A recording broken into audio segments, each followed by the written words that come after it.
Hi friends, എല്ലാവർക്കും എൻ്റെ YouTube ചാനലിലേക്ക് സ്വാഗതം. ഇന്നത്തെ വീഡിയോ എപ്സൻ്റെ ലാർജ് പ്രിൻ്ററായ എപ്സൺ DLQ-3500 എന്ന പ്രിൻ്ററിൻ്റെ അൺബോക്സിങ്ങും ഫസ്റ്റ് സെറ്റപ്പ് എല്ലാം ഉള്ളൊരു ഫുൾ വീഡിയോ ആണ് നിങ്ങൾക്ക് മുന്നിൽ പരിചയപ്പെടുത്തി തരുന്നത്. വീഡിയോ കാണുമ്പോൾ എൻ്റെ ചാനൽ ഒന്ന് സബ്സ്ക്രൈബ് ചെയ്യുക, ലൈക്ക് ചെയ്യുക, കമൻറ്റും ചെയ്യുക. ആ വീഡിയോ ഒന്ന് കാണാം.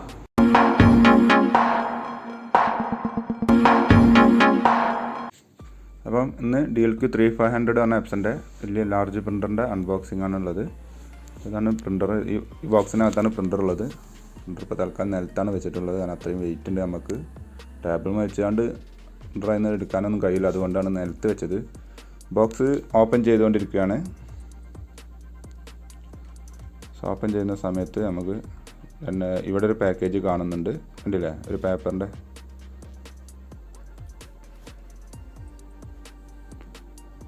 അതെടുക്കാൻ നേരത്ത് നല്ല വെയിറ്റ് ലോക്കായി. ഓക്കെ, രണ്ട് തെർമോ പീസ് ആദ്യം ഒഴിവാക്കാം. ഓക്കെ, ഇത് പേപ്പർ ട്രേ ആണ്. നമുക്ക് ഫ്രണ്ടിൽ A4 പേപ്പറൊക്കെ യൂസ് ചെയ്യുകയാണെങ്കിൽ ഇതിലാണ് വെക്കേണ്ടത്. ഓക്കെ, അത് മാറ്റി വെച്ചു. പിന്നെ ഇതിൻ്റെ USB കേബിൾ, പവർ കേബിളൊക്കെ ഇപ്പോൾ നോക്കട്ടെ. ഈ തെർമോ പീസ് നമുക്ക് റിമൂവ് ചെയ്യാം. Okay, yes. ഇതിൻ്റെ MC കാർഡാണ്. നമുക്ക് വേണമെങ്കിൽ വാറൻറ്റി എക്സ്റ്റെൻഡ് ചെയ്യാനുള്ള ഓപ്ഷൻ ഉണ്ട്. പിന്നെ എന്നിട്ട് ഇവിടെ ഇതിൻ്റെ യൂസർ മാനുവലും CD ഒക്കെ ഒരു കാര്യം ചെയ്യാം. നമുക്ക് പ്രിൻ്റർ ബോക്സിൽ നിന്നും പുറത്തോട്ട് എടുക്കാം. പ്രിൻ്റർ ബോക്സിൽ നിന്ന് മാറ്റി വെച്ചു. അപ്പോൾ താഴെയായിട്ട് ഇതിൻ്റെ USB കേബിൾ ഉണ്ട്. ഓക്കെ, കമ്പ്യൂട്ടറും പ്രിൻ്ററും തമ്മിൽ കമ്മ്യൂണിക്കേറ്റ് ചെയ്യാനുള്ള കേബിളാണത്. പിന്നെ ഇങ്ങനൊരു മൊഡ്യൂൾ വേറെ വരുന്നുണ്ട്. ഇതിൻ്റെ അകത്താണ് നമ്മളെ കാർട്രിഡ്ജും കാര്യങ്ങളൊക്കെ ഉള്ളത്. അത് കണ്ടില്ലേ? Cartridge, user manual, driver CD, പിന്നെ പവർ കേബിളും ഈ ഒരു സെറ്റിൻ്റെ അകത്താണുള്ളത്. ഓക്കെ, അപ്പോൾ അതെല്ലാം മാറ്റി വെച്ചു. കാർട്രിഡ്ജ് നമ്മൾ ഒറിജിനൽ കാർട്രിഡ്ജ് തന്നെ യൂസ് ചെയ്യണം. ഒരിക്കലും നോൺ ജെന്യൂനോ അല്ലെങ്കിൽ റിബൺ മാറ്റുകയോ ചെയ്യരുത്. അങ്ങനെ ആയി കഴിഞ്ഞാൽ നിങ്ങൾ ഈ പ്രിൻ്ററിൻ്റെ വാറൻറ്റി കട്ടാവും. ഹെഡിനൊക്കെ നല്ല റേറ്റാണ് വരുന്നത്. അപ്പോൾ ആ കാര്യം പ്രത്യേകം ശ്രദ്ധിക്കുക. ഒറിജിനൽ കാർട്രിഡ്ജ്, റിബൺ കാർട്രിഡ്ജ് തന്നെ യൂസ് ചെയ്യണം. അപ്പോൾ പ്രിൻ്റർ നമ്മൾ ഒരു ടേബിളിലേക്ക് വെച്ചിട്ടുണ്ട്. നമുക്ക് ഈ കവർ റിമൂവ് ചെയ്യാം. ഓക്കെ, കവർ റിമൂവ് ചെയ്യുന്ന സമയത്ത് നമുക്ക് കുറേ ബ്ലൂ ടാപ്പുകൾ കാണുന്നില്ലേ? ബ്ലൂ ടാപ്പുകൾ കാണുന്നില്ലേ?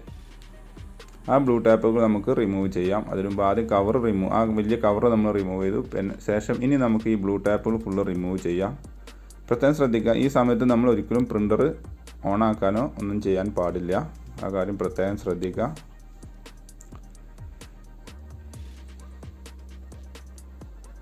ഏകദേശം നമ്മൾ പിന്നെ ഈ ഹെഡിൻ്റെ അവിടെയും ഇതേപോലത്തെ ചെറിയൊരു പ്ലാസ്റ്റിക് പീസ് ഉണ്ടാവും. അത് റിമൂവ് ചെയ്യണം, ഇല്ലെങ്കിൽ ഹെഡ് ലോക്കായിട്ടായിരിക്കും ഉണ്ടാവുക. അത് മാറ്റിച്ച് അപ്പോൾ സൈഡിൽ കാണാം നമുക്ക് വേറൊരു ബ്ലൂ ടാപ്പ്. അപ്പോൾ അത് റിമൂവ് ചെയ്യാം. ഏറ്റവും നല്ല നിങ്ങൾ നിയറസ്റ്റ് സർവീസ് സെൻറ്ററുമായിട്ട് കോൺടാക്ട് ചെയ്ത് ആളുകൾ വന്ന് ഇത് ഇൻസ്റ്റാൾ ചെയ്ത് തരും കേട്ടോ. ആ ബ്ലൂ ടാപ്പ് റിമൂവ് കണ്ടില്ലേ? ഈ രണ്ട് വലിയ മെറ്റൽ പീസുകളുണ്ട്. അപ്പോൾ അതുകൊണ്ടാണ് ഞാൻ ആദ്യം പറഞ്ഞത് പ്രിൻ്റർ ഒരിക്കലും ഓൺ ചെയ്യരുത്. അതിനു മുമ്പ് ഇതെല്ലാം ചെയ്തതിന് ശേഷം ലാസ്റ്റാണ് പ്രിൻ്റർ ഓൺ ചെയ്യാനുള്ള പ്രോസസ്സ് ഉള്ളത്. അപ്പോൾ അത് റിമൂവ് ചെയ്ത് കഴിഞ്ഞു. നമുക്ക് ആ ഡോറൊന്ന് ജസ്റ്റ് ക്ലോസ് ചെയ്യാം. ഇനി നമുക്ക് കാർട്രിഡ്ജ് ഇൻസേർട്ട് ചെയ്യാം. കാർട്രിഡ്ജ് ഉണ്ടല്ലേ? ഇതിന് വലിയൊരു കാർട്രിഡ്ജാണ് വരുന്നത്, റിബൺ കാർട്രിഡ്ജാണ് വരുന്നത്. ഇതിൻ്റെ സൈഡിൽ ഇതിൻ്റെ മോഡൽ കൊടുത്തിട്ടുണ്ട്. സപ്പോർട്ട് ചെയ്യുന്നത് ഏതൊക്കെയാണെന്നുള്ളതൊക്കെ ഇതിൽ കൊടുത്തിട്ടുണ്ട്. അപ്പോൾ ഈ ഒരു കാർട്രിഡ്ജ് തന്നെ വാങ്ങാം. ഈ ഒരു സീരീസ് ആയി പേരും മോഡലൊക്കെ കൊടുത്തിട്ടുണ്ട്. ആ കാർട്രിഡ്ജിൻ്റെ പേര് ഏതാണെന്നുള്ളതൊക്കെ. അപ്പോൾ അതന്നെ യൂസ് ചെയ്യുക. നമ്മളൊരിക്കലും റിബൺ മാറ്റുക. ഞാൻ പല സ്ഥലത്തും കണ്ടിട്ടുണ്ട് ഡ്യൂപ്ലിക്കേറ്റ് റിബൺ കാർട്രിഡ്ജ് യൂസ് ചെയ്യുന്നത്. അവിടെ 1-2 സ്ഥലത്ത് വാറൻറ്റി കട്ടാക്കിയിട്ടുണ്ട്. അപ്പോൾ ഹെഡിനൊക്കെ പറഞ്ഞാൽ നല്ല എമൗണ്ടാണ് വരുന്നത്. അപ്പോൾ ആ കാര്യം ശ്രദ്ധിക്കുക. അപ്പോൾ നമ്മൾ ആ ബോക്സിൽ നിന്നും കാർട്രിഡ്ജ് പുറത്തോട്ട് വെച്ചു. പിന്നെ ഇതിൻ്റെ പാക്കിംഗ് കവർ ഒഴിവാക്കി ഇനി നമുക്കത് പ്രിൻ്ററിൽ കണക്റ്റ് ചെയ്യാം. അതിനാദ്യം ഈ ഫ്രണ്ടിൽ ഈ ഡോറ് ഓപ്പൺ ചെയ്യാം. മുകളിലോട്ട് ജസ്റ്റ് ഒന്ന് ഓപ്പൺ ചെയ്ത് വെക്കുക. കണ്ടില്ലേ? ഈ ഒരു ഗ്യാപ്പിലാണ് നമ്മൾ വെക്കേണ്ടത്. ഇത് വെക്കുന്ന സമയത്ത് ചെറിയൊരു കാര്യം ശ്രദ്ധിക്കുക. അവിടെ ഒരു ചെറിയ ഹോൾ ഉണ്ടല്ലേ? ആ റിബണ് റൊട്ടേറ്റ് ചെയ്യുന്നൊരു ഗ്യാപ്പ് ഉണ്ട്. ഇങ്ങനെ ഒറ്റയടിക്ക് വെച്ച് കഴിഞ്ഞാൽ ഇത് ഒരിക്കലും അതിലേക്ക് ഇൻസേർട്ടായി നിൽക്കില്ല. അപ്പോൾ ഇവിടെ ഒരു മെറ്റൽ പീസ് കണ്ടില്ലേ? ഈ കാരേജിൻ്റെ അവിടെ മെക്കാനിസമായിട്ട് കണ്ടോ? ഈ ഒരു മെറ്റൽ പീസ് ഒന്ന് പൊന്തിക്കണം. കാണിച്ചുതരാം. ആ റിബൺ നമ്മുടെ കാർട്രിഡ്ജിൽ ഈ ഒരു ചെറിയ പ്ലാസ്റ്റിക് പീസ് ഉണ്ട്, അതെന്തായാലും റിമൂവ് ചെയ്യാൻ മറക്കരുത്. ഓക്കെ, അത് ലോക്കഡാണ്, അത് റൊട്ടേഷൻ നടക്കില്ല. ശേഷം ഈ ഒരു പീസ് തന്നെ അതേപോലെ ഈ മെറ്റൽ പീസ് ജസ്റ്റ് ഒന്ന് മുകളിലോട്ട് പൊന്തിക്കുക. എന്നിട്ട് വേണം ഈ ഒരു കാർട്രിഡ്ജ് അതിൽ പ്രിൻ്ററിൽ ഇൻസേർട്ട് ചെയ്യേണ്ടത്. ഓക്കെ, കുറച്ച് കെയർ ചെയ്താണ്, ഡാമേജ് ആവാത്ത രീതിയിൽ ചെയ്യണം, പ്രത്യേകം ശ്രദ്ധിക്കണം. ജസ്റ്റ് സിമ്പിളാണ്. ഈ ഒരു ആ മെറ്റൽ പീസ് പൊന്തിച്ച് കഴിഞ്ഞാൽ പിന്നെ ജസ്റ്റ് അതിലേക്കാണ് ഇറക്കി വെച്ചെടുത്താണ് ജസ്റ്റ് ഒന്ന് പ്രസ് ചെയ്താൽ മതി. അതവിടെ രണ്ട് സൈഡും ലോക്കായിരുന്നോളും. രണ്ട് സൈഡും ഇപ്പോൾ കാർട്രിഡ്ജ് ഏകദേശം ഇതിൽ ലോക്കായിട്ടുണ്ട്. ജസ്റ്റ് ഒന്ന് മൂവ് ചെയ്ത് നോക്കാം. എന്തെങ്കിലും തടസ്സം ഉണ്ടെങ്കിൽ മൂവ് ചെയ്യില്ല. ഈ കാർട്രിഡ്ജ് റിമൂവ് ചെയ്യാനും ആ ഒരു ലിവറാണുള്ളത്. ആ ലിവർ ജസ്റ്റ് റൈറ്റ് സൈഡിൽ ഒരു ലിവർ ഉണ്ടല്ലേ,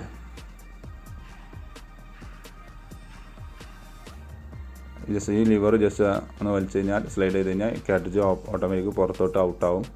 നമുക്ക് എടുത്തിട്ട് വേറൊരു പുതിയൊരു കാർട്രിഡ്ജ് ജസ്റ്റ് ഇതേപോലെ തന്നെ ഇൻസേർട്ട് ചെയ്യാം. എന്നിട്ട് ഇതേപോലെ സിമ്പിളായിട്ട് ഇൻസേർട്ട് ചെയ്യാവുന്നതാണ്. എന്നിട്ട് ജസ്റ്റ് ഒന്ന് പ്രസ് ചെയ്താൽ അത് ലോക്കായി നിന്നോളും. ഓക്കെ, പിന്നെ ഈ ഒരു റോളർ പീസ്, ആ മെറ്റൽ പീസ് ജസ്റ്റ് ഒന്ന് പഴയ പോലെ തന്നെ ആക്കി വെക്കുക. എന്നിട്ട് ഡോറ് ക്ലോസ് ചെയ്യുക. അപ്പോൾ ഇത്രയേ ഉള്ളൂ കാർട്രിഡ്ജ് ഇൻസേർട്ട് ചെയ്യുന്നത്.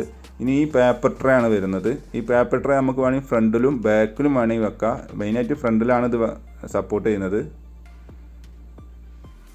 ശരിക്കും ഇത് യൂസ് ചെയ്യുന്നത് പല ആളുകളും ഇത് യൂസ് ചെയ്യുന്നില്ല. കാരണം അവർക്കൊക്കെ ഈ ഡോട്ട് മാട്രിക്സിൻ്റെ ഹോൾ പേപ്പറാണ് യൂസ് ചെയ്യുന്നത്. അപ്പോൾ അതിന് ഇതിൻ്റെ ആവശ്യമില്ല. നമ്മൾ ജസ്റ്റ് സാധാ പ്ലെയിൻ A4 ഒക്കെ യൂസ് ചെയ്യുകയാണെങ്കിൽ മാത്രമേ ഇതിൻ്റെ ആവശ്യമുള്ളൂ.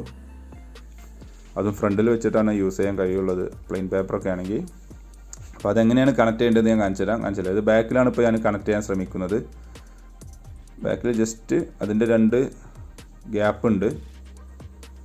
ഒരു നോബ് പോലത്തെ ഒരു ഈ മെറ്റലിൻ്റെ 2 ലെഗ് വരുന്നുണ്ട്. ആ ലെഗിലേക്ക് നമ്മൾ ജസ്റ്റ് ഇതൊന്ന് ഇൻസേർട്ട് ചെയ്ത് കൊടുക്കുകയാണ് വേണ്ടത്. ഓക്കെ, ഇത് മുകളിലോട്ടും താഴോട്ടും ടിൽറ്റ് ചെയ്യാൻ കഴിയും. നമ്മൾ വിചാരിക്കും ലോക്കായിട്ടുണ്ടാവും, ലോക്കല്ല, അത്ര കഴിയുള്ളത്. അയാൾ മുകളിലോട്ടും താഴോട്ടും ഇളക്കുണ്ടാവും എന്തായാലും. ഉണ്ടല്ലോ ഇതേപോലെ. നമ്മളല്ല മെയിനായിട്ട് ഇത് ഫ്രണ്ടിലാണ് യൂസ് ചെയ്യുന്നത്, ബാക്കിൽ വല്ലാതെ യൂസ് ചെയ്യുന്നില്ല.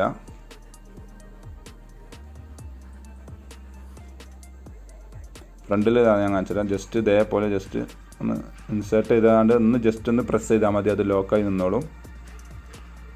കാണിച്ചുതരാം ജസ്റ്റ്.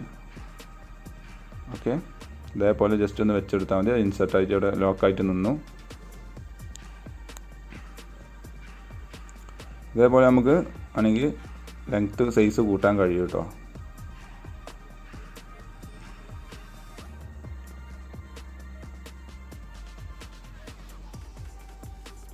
ഇനി പ്രിൻ്ററിൽ നമുക്ക് പ്രിൻ്ററിൻ്റെ ഏകദേശം നമ്മളെല്ലാ കാര്യങ്ങളും സെറ്റാക്കിയിട്ടുണ്ട്. കാർട്രിഡ്ജ് ഇൻസേർട്ട് ചെയ്തു. ഇനി റെഡി, പ്രിൻ്റർ ഓൺ ആക്കാനുള്ള കണ്ടീഷൻ ആയിട്ടുണ്ട്. ഇനി നമുക്ക് പവർ കേബിൾ കണക്ട് ചെയ്ത് പ്രിൻ്റർ ഒന്ന് ഓൺ ചെയ്യാം. ലെഫ്റ്റ് സൈഡിൽ പവർ കേബിളും റൈറ്റ് സൈഡിൽ ബാക്കിലായിട്ട് USB കേബിളും സീരിയൽ പോർട്ടും കാര്യങ്ങളൊക്കെയാണ് വരുന്നത്. ഇപ്പോൾ പിന്നെ എല്ലാ പുതിയ കമ്പ്യൂട്ടറിലും സീരിയൽ പോർട്ട് അങ്ങനത്തെ പഴയ നമ്മുടെ ടെക്നോളജിയിലെ പോർട്ടുകളൊന്നും ഇപ്പോൾ ഇല്ല. ഇപ്പോൾ USB കേബിൾ മാത്രമാണുള്ളത്. അപ്പോൾ നമ്മൾ ബാക്ക് സൈഡിൽ പവർ കേബിൾ കണക്ട് ചെയ്തു. ഫ്രണ്ടിൽ ലെഫ്റ്റ് സൈഡിലാണ് പവർ ബട്ടൺ വരുന്നത്. ജസ്റ്റ് പ്രിൻ്റർ ഒന്ന് ഓൺ ചെയ്തു. അപ്പോൾ അതിൻ്റെ ഇനീഷ്യലൈസേഷൻ കഴിഞ്ഞ് റെഡി ടു പ്രിൻ്റ് എന്ന കണ്ടീഷനിൽ നിൽക്കുന്നുണ്ട്. ഒരു കാര്യം പ്രത്യേകം ശ്രദ്ധിക്കുക, ഇതിന് ട്രാക്ടർ ഫീഡറിന് ഇവിടെ ഫ്രണ്ട് പാനലിൽ ഒരു ബട്ടൺ ഉണ്ട്. പ്രസ് ചെയ്തത് ട്രാക്ടറിന് മോഡൊക്കെ ആക്കി വെക്കണം, ഇല്ലെങ്കിൽ ഫ്രണ്ട് സൈഡിൽ നിന്നാണ് പിക്ക് ചെയ്യുകയുള്ളൂ. ഓക്കെ, അപ്പോൾ നമ്മൾ ജസ്റ്റ് ഒരു പേപ്പർ വെച്ചു.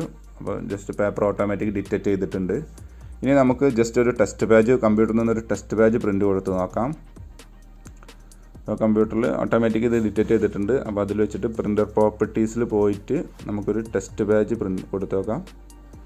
യെസ്, ഞാൻ ടെസ്റ്റ് പേജ് കൊടുത്തു.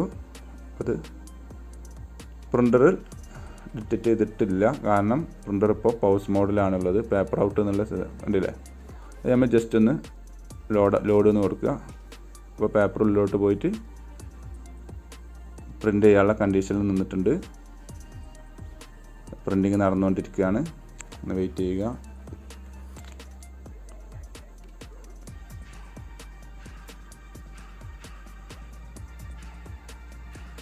ആ പ്രിൻ്റ് ചെയ്ത് ഇങ്ങോട്ട് തന്നെ തിരിച്ച് വരും കേട്ടോ, ബാക്കിലോട്ടല്ല പോവുക, തിരിച്ച് ഫ്രണ്ടിലേക്ക് തന്നെ. അതെ കണ്ടില്ലേ, പ്രിൻ്റ് ടെസ്റ്റ് പേജ് കറക്റ്റാണ്. അപ്പോൾ നമ്മൾ ചെയ്ത എല്ലാ പ്രോസസ്സും കംപ്ലീറ്റ് ആണ്.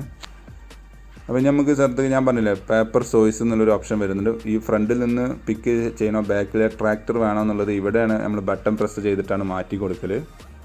ഇപ്പോൾ ഫ്രണ്ടിന് മാനുവൽ എന്നാണ് മാനുവൽ ബാർ CSF എന്നറിയില്ല, അതിനാണ് ഈ ഫ്രണ്ടിൽ നിന്ന് പിക്ക് ചെയ്യുന്നതിന് അതാണ് പറയുക. ബാക്കിൽ നമ്മൾ സാധാ ഹോൾ പേപ്പർ യൂസ് ചെയ്യുന്ന പോലെ ബാക്കിൽ നമുക്ക് ട്രാക്ടർ എന്നുള്ള മോഡ് വേണമെങ്കിൽ പ്രസ് ചെയ്ത് കഴിഞ്ഞാൽ ട്രാക്ടർ മോഡിലേക്ക് മാറും. ഇപ്പോൾ പേപ്പർ ഔട്ട് എന്നുള്ള മെസ്സേജ് ആയതുകൊണ്ടാണ് ഇത് മാറാത്തത്. ജസ്റ്റ് ഞാൻ പ്രിൻ്റർ ഒന്ന് ഓഫാക്കി ഓണാക്കി കാണിച്ചു തരാം. കണ്ടില്ലേ, ഇപ്പോൾ നമ്മൾ ബട്ടൺ പ്രസ് ചെയ്താൽ അത് ട്രാക്ടർ മോഡിലേക്ക് പോയിട്ടുണ്ട്. ഇനി നമുക്ക് വേണമെങ്കിൽ ട്രാക്ടർ മോഡിൽ നമുക്ക് ജസ്റ്റ് ഒരു പേപ്പർ പ്രിൻ്റ് ചെയ്ത് നോക്കാം.